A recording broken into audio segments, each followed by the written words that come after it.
야권의 유력 대선 주자인 윤석열 전 검찰총장이 삼부 토건으로부터 여러 차례 식사와 골프 등 향응을 제공받았다는 의혹이 제기됐습니다.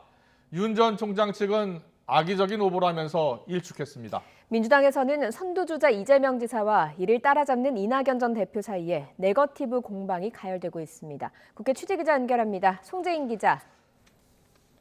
네, 국회입니다. 네, 윤석열 전 총장에 대한 새로운 의혹인데요. 골프 향응을 받았다는 의혹인데 본인은 악의적인 오보라고 주장하고 있다면서요. 네, 그렇습니다. 오늘 한겨레 신문은 윤석열 전 총장이 지난 2011년 조남욱 전 삼부토건 회장으로부터 수차례 골프 접대와 향응을 받았다는 의혹을 보도했습니다. 조남욱 전 회장의 일정표를 입수해봤더니 윤 전 총장을 의미하는 윤검과의 골프 일정이 여러 번에 걸쳐 적혀 있었다는 겁니다. 이 시기 삼부토건 임원들이 횡령 혐의 등으로 중앙지검 수사를 받았지만 처벌된 사람은 없었다며 윤 전 총장과의 연관성도 간접적으로 제기했습니다. 또 지금의 윤 전 총장 아내 김건희 씨를 소개해 준 게 바로 조 전 회장이었고 일정표에 장모를 뜻하는 최 회장도 적혀 있었다고 전했습니다. 새롭게 제기된 의혹이 또다시 기존 처가 의혹과 또 맞물린 건데 윤 전 총장은 곧장 반박했습니다. 20여 년 전부터 조 전 회장을 알고 지내긴 했지만 최근 10년 동안 통화한 적도 없었고 특히 보도 시기에는 저축은행 비리 수사로 골프 칠 여유도 없었을 때라며 전면 부인했습니다. 윤 전 총장은 최근 지지율 하락세를 보이던 만큼 적극적인 방어전으로 신속한 수습에 나선 모습입니다.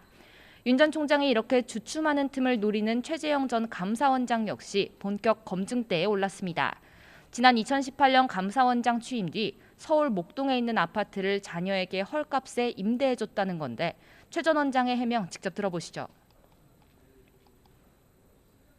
그 보증금을 제 아내한테 계좌로 이제 송금을 하고 그다음에 그것만 가지고서는 또 뭐 증여세 문제가 생길 것 같아서 매달 100만 원씩 월세를 받는 것으로 해결했고 뭐 여러 가지 법적인 문제는 없는 것으로 그렇게 저희들이 검토를 끝낸 사항입니다.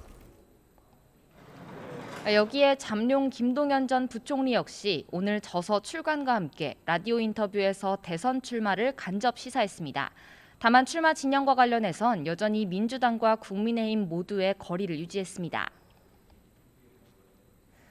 민주당 상황도 살펴보겠습니다. 우선 본경선 일정이 미뤄지는 분위기인데요. 얼마나 연기됩니까?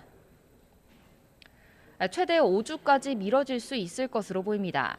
애초 3주 연기가 유력했지만 이상민 선관위원장이 직접 나서서 1, 2주가량 더 미뤄지는 방안을 검토하고 있다고 밝혔습니다.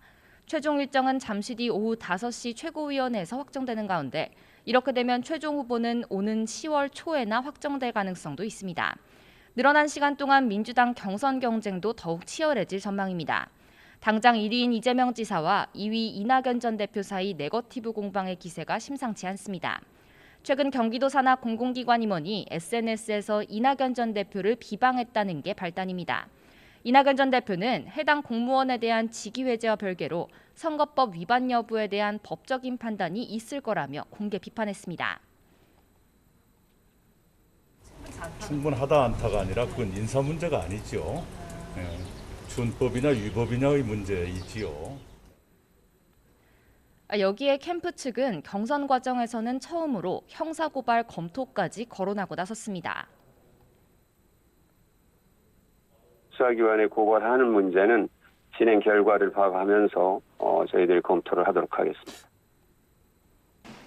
이에 이재명 지사도 YTN 취재진과 만나 이낙연 전 대표 지지자들 사이에 맡아두어도 말 못할 만큼 지나치다며 맞받아쳤습니다.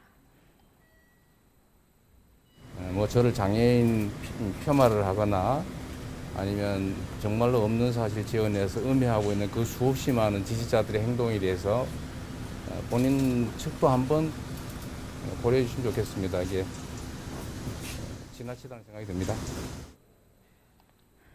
이렇게 후발 주자들이 지지율을 끌어올릴 시간이 추가로 주어진 만큼 주자들 사이 경쟁은 앞으로 갈수록 더 치열해질 것으로 보입니다. 지금까지 국회에서 YTN 송재인입니다.